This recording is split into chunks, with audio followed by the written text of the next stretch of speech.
This episode is sponsored by Michael Laurie Magar. MLM is a managing agent based in Hertfordshire and has been providing residential block management services for over 25 years.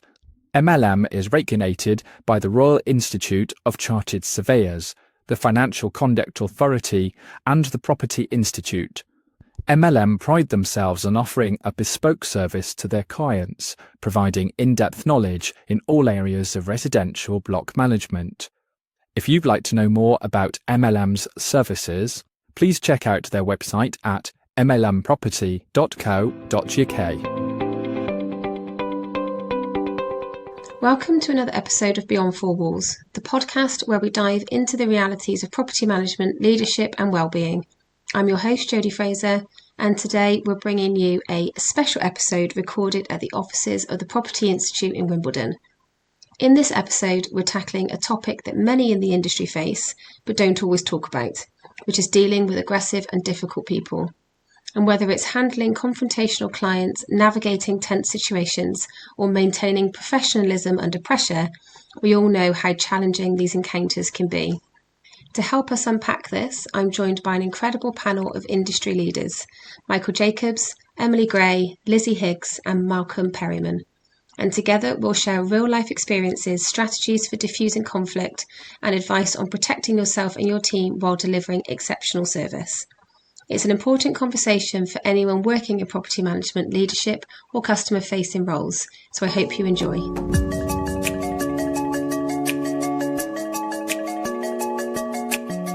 If we could start with just a brief introduction, if everyone could share their background and experience in the industry.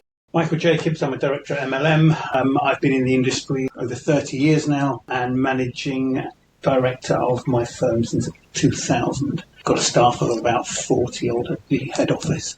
Probably about twice that on sites. Emily Gray, I'm Operations Director at Burns Hamilton. Again, we've got about 40 members of staff. I've been in the industry for 17 years, started out as maternity cover for a PA role and worked my way up, so seen lots of changes over the last 17 years. Perfect. Lizzie? So my name's Lizzie Higgs. I got into the industry through temping. I actually wanted to be a personal assistant.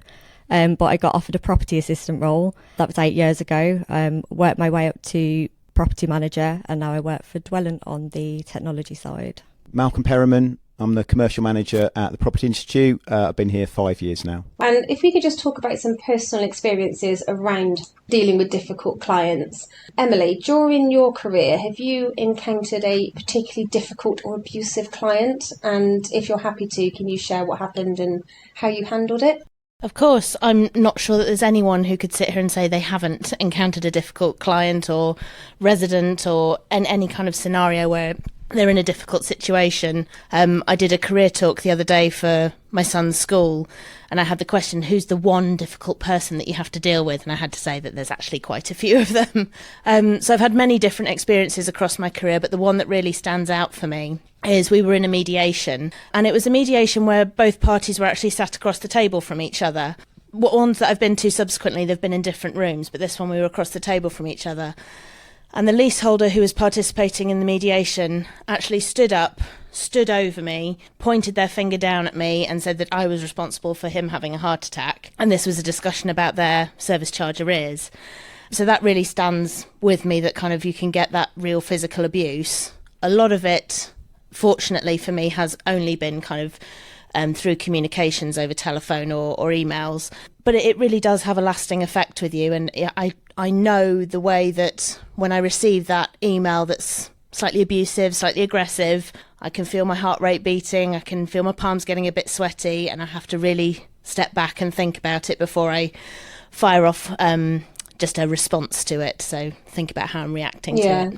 And how did that situation impact you personally? I know you said about taking a step back, but it is from your well-being perspective. How did that affect you? I think at the time, the immediate effect was I needed to step away from the room and just calm down and kind of have a drink of water, start to relax and get back in a better headspace. I think that I was quite resilient at the time, that I didn't let it faze me, because I could separate that that's something that's going on at work. That was against the work me, not me personally. But it does still sit with me today, and this was probably about 10 years ago. But I think it's probably made me more resilient, and notice that I can be resilient in those circumstances. But yeah, it definitely still sits there in the undercurrent. Yeah. And Michael, can you share an experience that you may have come across and how that situation may have impacted you? There's so much of it in our industry, especially post-COVID. And I worry for the guys at the bottom that are just coming into the industry when they are frontline and they're getting involved with residents, clients. For me, I've been doing it 30 years and almost become to get a thick skin, but it does affect you. And it's about helping the people in your office. And if it's anything to senior teams and senior managers, support your teams, train them and retrain them. Don't be afraid to actually deal with these phone calls and have an abusive policy in your companies, and don't be afraid to use them either. That's the one thing at the moment we don't overuse it, but you cannot abuse staff. You just verbally, physically when they're on site, you cannot abuse them. There are ways and ways of getting things. We all know in our industry the clients and the residents that we like, and we also know the ones we particularly maybe not like so much. It's those ones that are the ones that are going to shout and scream, as opposed to the people that are going to help to get to the same outcome. Just be very careful for people coming into it, how you handle, especially your phone calls, because when you're not one-to-one, it becomes a little bit more difficult. People are keyboard warriors, or they will get on the phone and they are really rah-rah. Just let them vent. My big takeaway is clear communication to people, but let them vent, get to the end of it, make them feel like they're being listened to. Yeah. That's the key. If they feel like they're being listened to, you may not be able to give them the answer that they want, because they may not be an answer that's palatable for them. But if you take the sting out of it, let them vent. Clearly they may be abusive, and there's a level at which you will have to either terminate a call or threaten to terminate a call if it's necessary, and then take it up the chain. But we record all of our phone calls. So when we get really abusive phone calls, we will put them into a training session and say, well, how could we have dealt with that better? Clearly with the person who's receiving at the other end their permission. We use it as a tool. How could we have handled it better? How could you have handled it better? How could you have de-escalated the problem? And it's usually about listening, being a little bit empathetic, even though they're rah-rah, because actually when they're in that psychological mindset of just anger, they're going to see red mist and they're not actually going to listen to you, but they're going to want you to listen to them. They want to feel like they're being listened to. It tends to take the sting out of most people, 99% of it. That's my one takeaway that I've learned over the years. Yeah. And do you find that if you've had a particularly difficult client, that you take that frustration, or to a certain extent, if you're upset about something, do you take that home with you? Do you find that that's something that you can't quite leave at the door if there's a particular issue that's arisen? I have a good long drive between the office and home, and I scream in the car if I need to. No, I don't take it home. Yeah. I know other people do, but look, this is a job. Your work-life balance needs to be very, very, work is there, home is there, and don't take it home. Yeah. Because all the people around you will suffer because you're just in a bad mood all the time. Have I done it before? Yeah, of course I have. Have I learned not to? Definitely. Yeah, I think that, to be fair, the best property managers are the empathetic and compassionate people. So naturally we are going to take these problems home with us. And so I suppose this podcast is very much around, how can we help those people to not do that?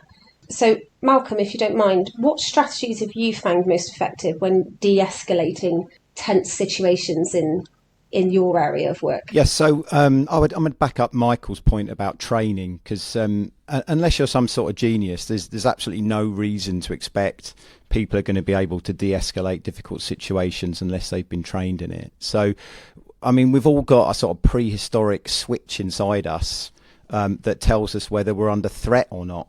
And there's no halfway point with that.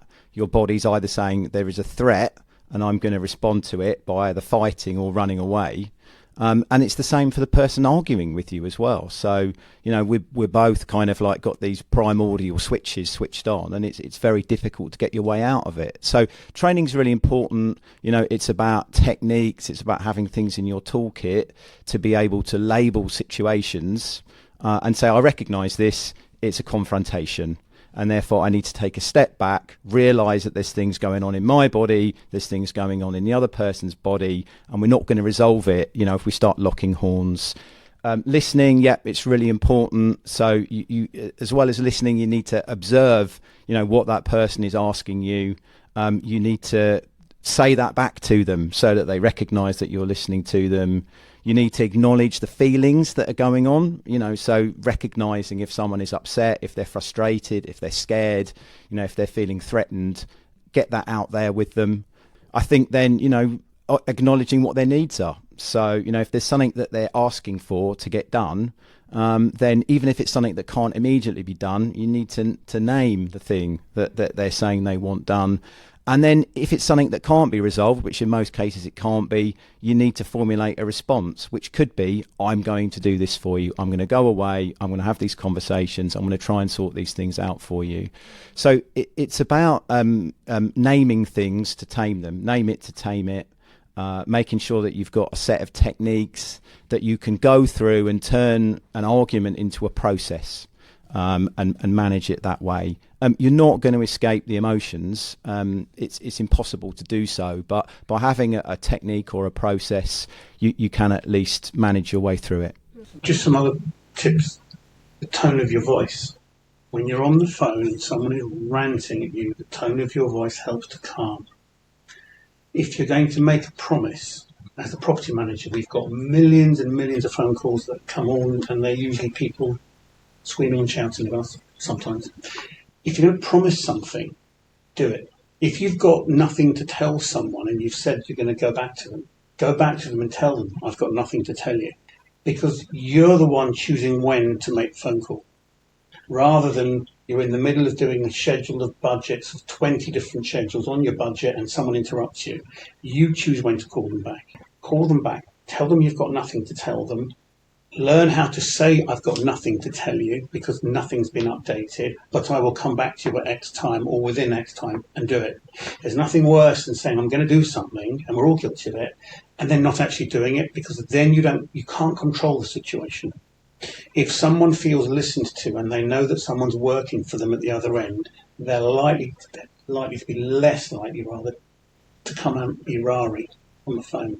Tone of voice is so important. Really, really just de-escalate all the time. Call them back. Make sure you're calling them back. Learn how to tell someone no. Because if there is no different answer, the answer's still going to be the same, no matter how high up the chain they go. It's about learning how to tell someone to say no and training staff. If you're coming into this industry, you're not going to necessarily know how to make phone calls. The big thing now is, just send long, rambling emails. Answer the question, whether it's on an email or in person. Close the issue down. Close it out. Stop sending rambling emails that actually aren't answering the question, because all you're going to do is they're going to get angry at the other end and then they're going to phone you. And if you're coming into the industry, pick up the phone. Stop texting on WeChat, Snapchat, whatever you call. Get on the phone.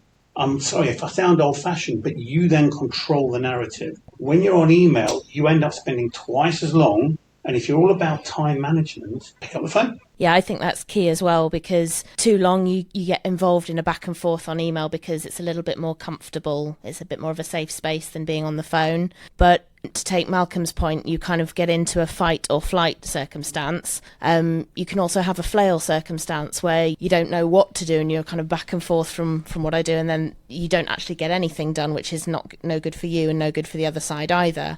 I think it's about having awareness, because I know that in a fight or flight, I end up fighting. And so my immediate response is to try and interrupt people, try and get my point across. And what I've really learned is to stay quiet, to listen, to know that I want to respond, but actually think, no, let me listen, let me formulate a response and then go back to them.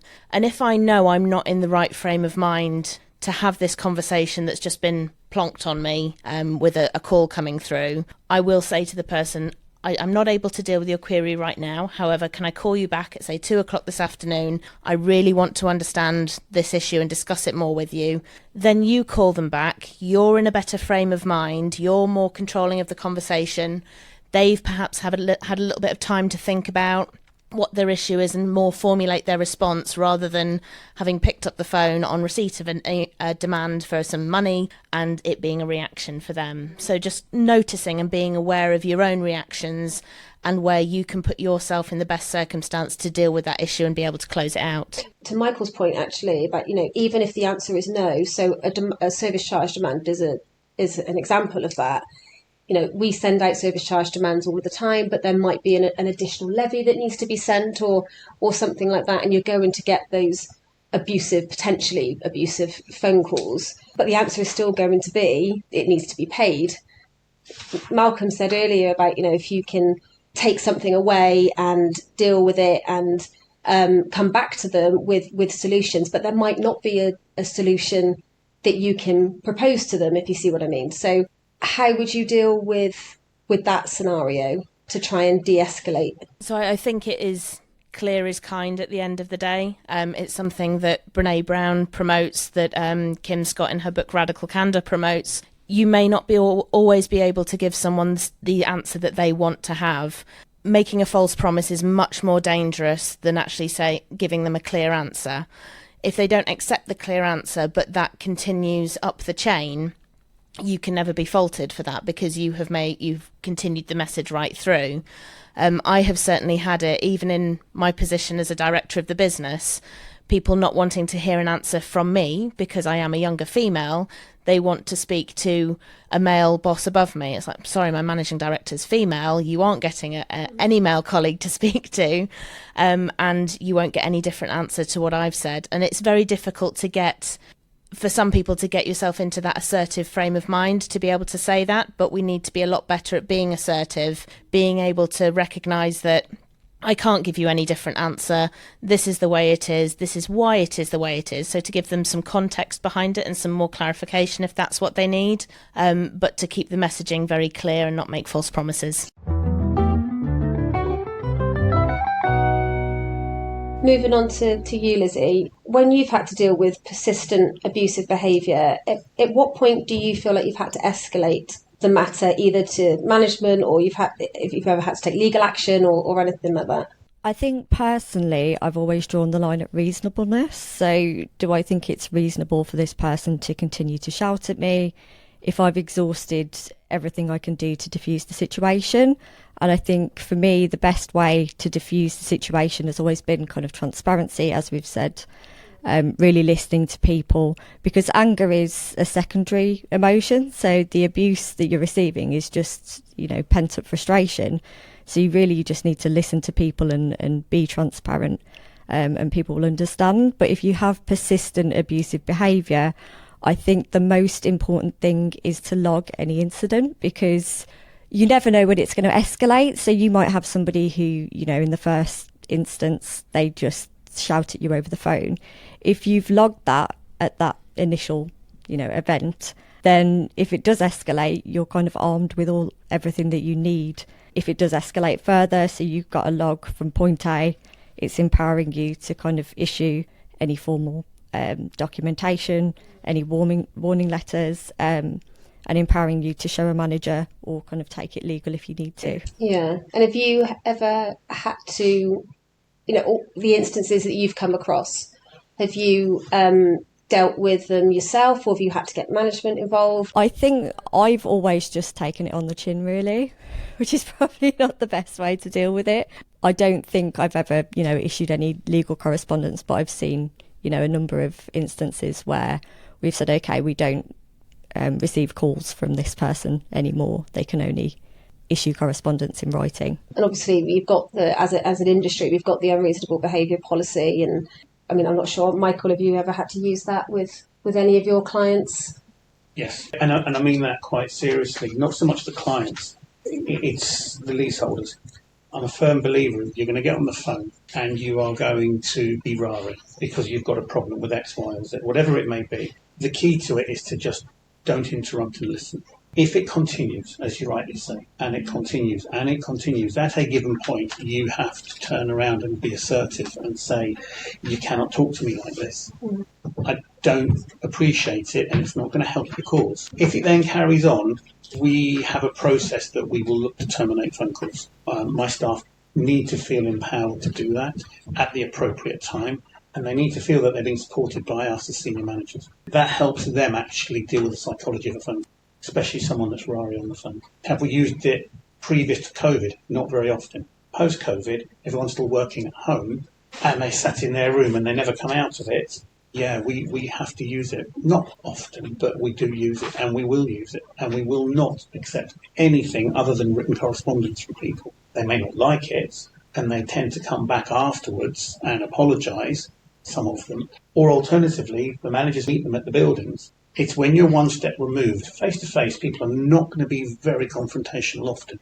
But when you're one step removed on an email or a phone call, become a keyboard warrior or you become rari over the phone. Don't do it very often in person. You can understand why property managers wouldn't want to meet people at face-to-face, though, if they've had that telephone call, that abusive email correspondence. 100%. You can understand why they then wouldn't go, I'll come round for a cup of tea and we can chat it through.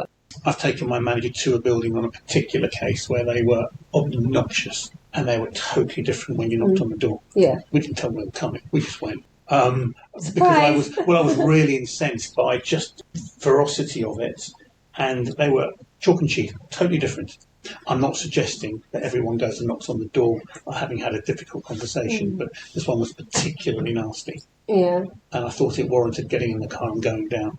Not that I do that very often. But I also think from Emily's point earlier, you said about the male-female thing, you're probably more confident 100% to be able to do that. I certainly wouldn't want to do that by myself, and Emily and Lizzie, I'm sure you wouldn't want to do it either. I don't know, actually. I think a lot of the situations that I've dealt with in the past, if somebody is, threatening over the phone, not, physically threatening me, but I'd prefer to go and meet them because, basically 10 times out of 10, it's better to meet them in person, and it does diffuse the situation and they get to know you and then they quite like you a lot of the time. So. Yeah, and I completely get that. I really do. And I'm very much the same. But I think we have to be careful that if there is repeated abusive emails or repeated abusive telephone calls, we don't want to be saying, just go and meet them and that sort of thing. We need to be careful of our own safety as well as the safety of our employees.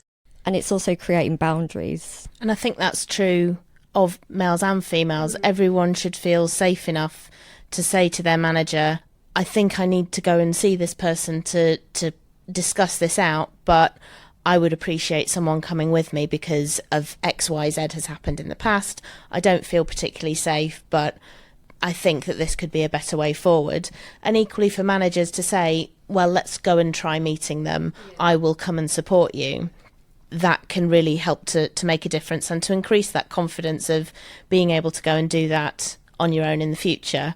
And certainly I've gone and accompanied people to meetings, to AGMs where there's been a particularly difficult character there, just to be that support in the background. Don't really have to get involved because once the individual is in that situation, they're able to handle it. It's giving that just support and backup and kind of comfort blanket that I'm here if you need me. Yeah, absolutely. I say that most of the time you don't even need to say anything. You just need to be there so they know you've got support, and then that. But also that difficult person may not be as difficult in a room full of people. Michael, have you ever looked back on a situation and thought, probably could have handled that a little bit differently? There have been occasions where I've not followed my own advice. And as Malcolm points out, your adrenaline's kicked in. They won't stop.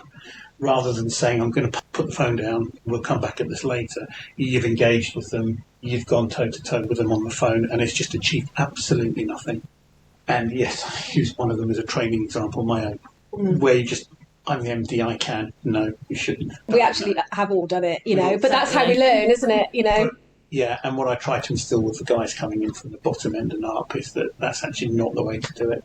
Well, it's that fight or flight thing, isn't it? Sometimes you just... You get your buttons pushed and you lose your temper like everybody else loses their temper. It's not, yes, it's unprofessional at times, but it happens, and it's not something that, I said, we've all probably done it. We all think, probably could have done that better, could have dealt with it better. As long as we learn. Moving on to sort of the well-being of ourselves, Lizzie, how do you take care of your mental well-being with when dealing with aggressive or confrontational clients? Well, I'd start by saying, I mean, property management is, I always say it's like managing the most toxic relationship that you'll ever have. Because you're conditioned to like consistently please people, especially difficult people, because they are a challenge to overcome. And then when you finally make them happy, it's rewarding. So you can make the building safe, you can do all the right things, but people will still be angry with you. And by nature, I think the most rewarding part is always recognition and when people like you. So I think for me, I kind of built an approach to make it easier to achieve. So for me, that was being proactive. So invite the people at the building to bring the problems to you. Have those negative conversations initially so that you could clear up the misunderstanding. Build an action plan early on to fix what you could. And I think through that, you kind of learn that you're not everyone's cup of tea and you never can be. So if it doesn't go well and the relationship then isn't blooming with one leaseholder like it is with maybe the others, it becomes easy to take it personally. So kind of how do you deal with that? I think aggressive behaviour is almost easier to detach from emotionally because there's a hard line. You can establish the boundary. Conversational confrontation is harder to process because it's easier to internalise it. When somebody's blaming you if they don't trust you, it's difficult to process. So I think the way that I've coped during my career is really a support network. So you know, the people you work with, you're all going through the same things. We used to call it the trauma bond. One of my good friends, we used to have a code word. So we'd say flamingo. And if one of us was having a meltdown, we'd meet outside to vent. And I think some of the best managers that I've had, you know, it's just them being like, oh, me too. So, you know, it might be, oh, you're sat there, you've had a bad day, they come over, they go, I could really do with a wine, and you go, oh yeah, me too. And it's not, you know, promoting alcoholism. But it's that me too thing where everybody's in it together. And I think the industry has some really amazing people who are all in it together, and I think much more resilient than we all give ourselves credit for. And the best places that I've worked have a culture where you recognise each other's strengths and you make up for each other's weaknesses. Without that backing, it would be really difficult to do the job. It's the people that make the job most of the time. I love that code word flamingo. I'm definitely taking that away. It's not going to be everyone's code word. I think so, I don't yes. think everyone should do a code word. Everyone will be outside all day, every day, venting. You know, aside from that, it's really just focus on what you can do, what you can control, what, you know, not what's beyond your control.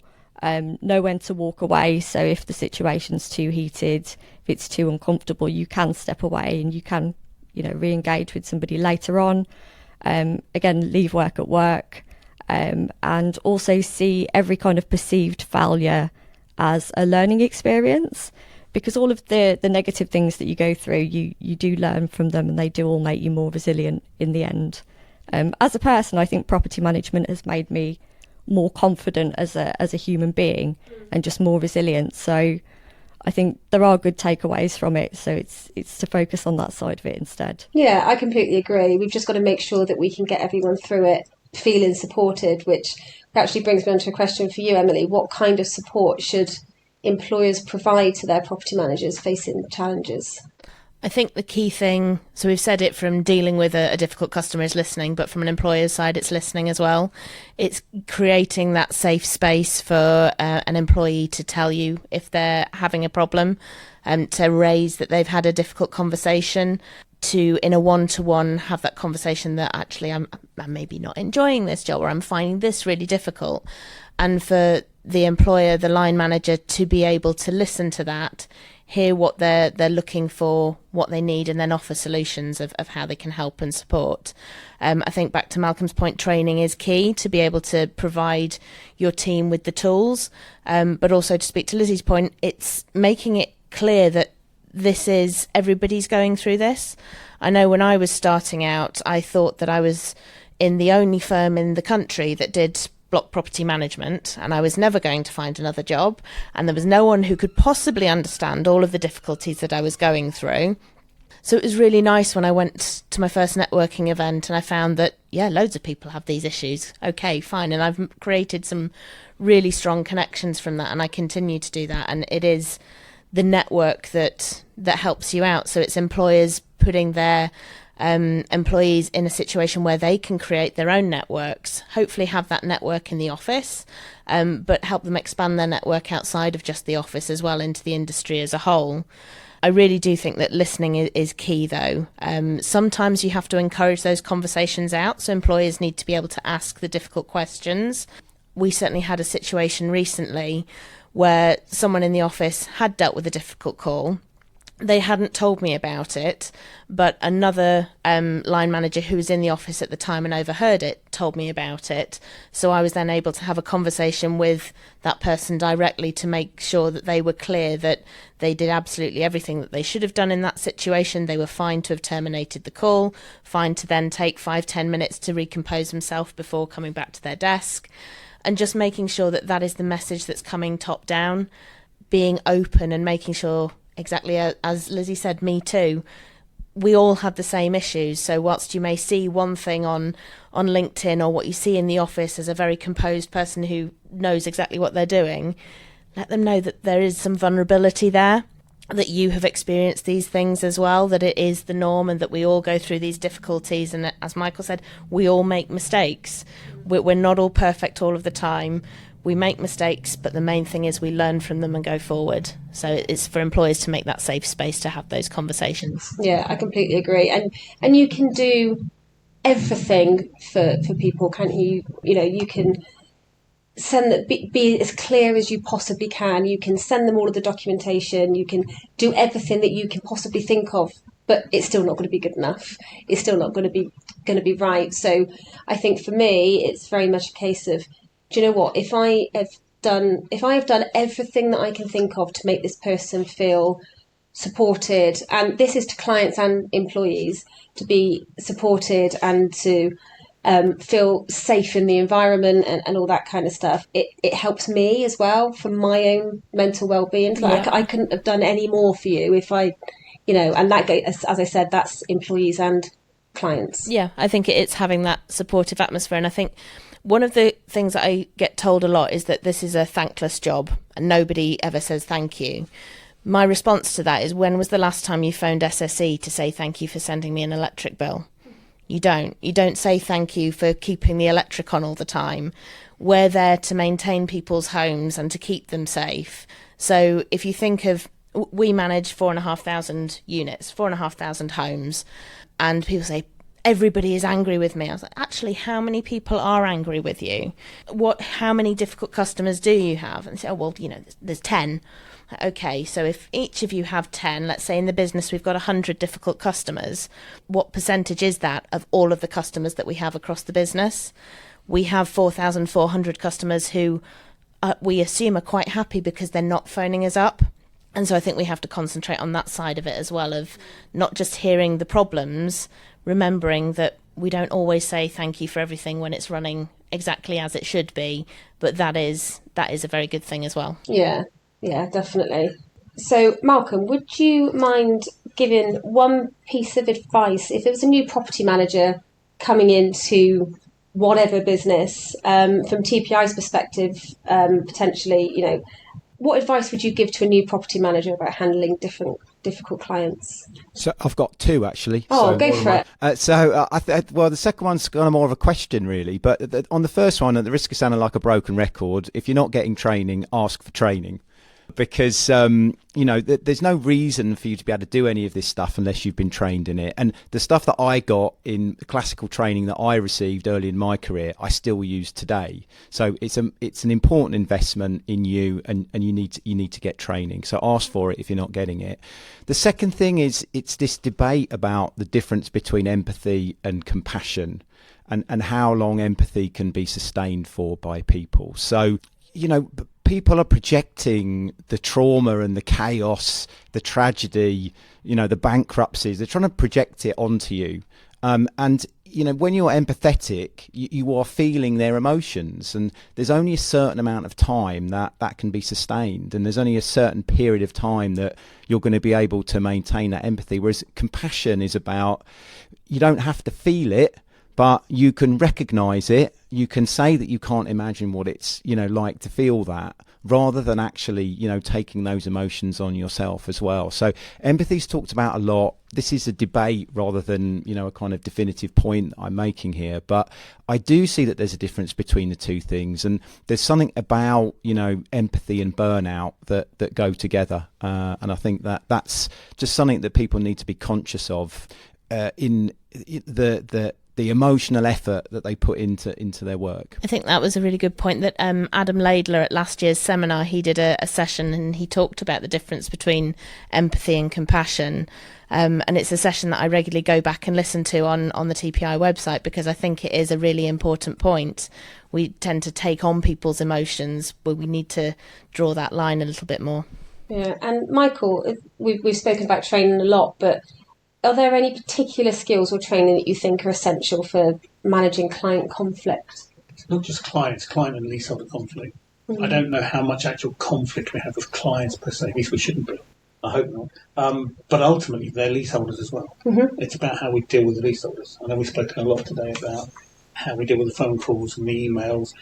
That's important. If you haven't got a training regime where you're working, you need to be sending up the flagpole. And for managers and people of businesses, if you don't want your staff to turn over as much as they may be, look for training. There's training out there. TPI's got training. We've just launched the wellbeing toolkits and pack. Ultimately, if you're on the front line, it's really about a lot of it's about on the job training. There's stuff that goes on behind the scenes about how you deal with difficult people, particularly specific training. Go and get it. It's there. It's definitely worth it for your own peace of mind, and it helps you become more assertive, helps you grow in confidence, and actually at the bottom line, it's where you need to be, almost at every element of the business you need to be in. And as an employer, do you encourage your team to get training, as much as you assist? Okay. Yeah. They get trained and trained and trained. The better we can make them as a unit, better culture we can foster within the company, the less turnover of staff we have, the less burnout we have. It makes a huge difference. Okay, and Emily, can you, as an industry, how do you think that we can improve in supporting our property managers when it comes to dealing with abusive behaviour? I think that at the moment the sector has a really negative vision. People are very negative about property managers. The media portrays us very negatively. So I think as people in the sector, we have to get positive. We have to really celebrate the fantastic things about this sector, the work that we do to look after people's homes, make them safe, carry out all of this work, comply with all of this legislation. And I think it really is bringing that positivity. Because if we start to talk more positively about ourselves, then that filters down to the people in our firms. It filters out to our customers and our clients, our leaseholders, filters out to our suppliers, and that starts to change the message from one of negativity to positivity. I know that if you put 5 property managers in a room and ask them, what do you struggle with about your job, they'll talk for hours and hours and hours. If you ask them to talk about what you love about their job, some of them might find that a little bit harder. But once given the time, they can really talk for hours and hours on that as well. So I think it is flipping the negative message to a positive message. And it's something I'm very passionate about, that, yes, we have loads of legislation coming. We have loads of change coming. But that is all opportunity for us. That's opportunity for us to make a difference to people's homes, to improve and change the way that we're dealing with things, to challenge us to learn new things and adapt to new situations. There's not ever so many jobs that you do get that ability in, because it's kind of the same. So we've got all these changes. They're really positive things. And if we can try and bring that positivity internally within the sector and really celebrate that, then that message will go throughout the sector, hopefully, and change the perception and eventually reduce the negativity that we're all facing from the outside. Thank you so much. And before we wrap up, is there anything else you'd like to add? Michael, do you want to start? Key takeaways: learn how to answer people how to be assertive, don't waffle, and don't overpromise. For me, it's seeing the opportunity in the problem. So we all want to progress. If we get bogged down in this is a problem, we're not going to progress. If we say, actually, this is a challenge, it's an opportunity, it's a way I can learn, I can develop myself, then perhaps we change our own mindset on how we approach these challenging situations, and we approach them in a more positive way to have a more positive outcome for all sides. I think very much the same as Emily. It's approaching things in a way that you can, you're learning and developing your skills all the time, and developing yourself as a person. And I think that that's really what adds value to the industry as well. Is it's an exciting place to work. You're always learning all the time. That's why I was interested. I was like, I actually have a career now when I started working in the industry. So I think, really the learning aspect of it and embracing change as a good thing. And Malcolm? Yeah, I'd say, as an institute, we need data on well-being. It's very unlikely that we're going to be able to intervene on an individual level for people, but we do need to understand what's going on in people's well-being, in the sector. The survey that we do is in its 5th year now, and it's massively helpful to have some benchmarks and data about what's going on. And I can promise the people that do respond to it that we read every single verbatim response and we look at it very carefully, and we work with our working groups, our board, members to try and work out what the solutions are to the problems that are out there. And I think those problems are only ever going to be solved, in the long term by a long-term strategy, by things like regulation, mandatory qualifications, and professionalisation of the sector overall. So I would just say to people, if your circumstances are difficult, please do keep on filling out the survey, because your responses really matter, and it's really important that we've got a full map of what's going on in the sector wellbeing wise. Well, thank you for your time, everybody. Really appreciate it. Thank you. Thank you. Thank you so much for taking the time to listen to my latest podcast. You can find me on LinkedIn and Instagram. The links are in the show notes. Or you can contact me on jodie@jodiefraser.com. For more content and updates, don't forget to subscribe to this podcast on your favourite platforms. Thank you once again for listening. Until next time, take care.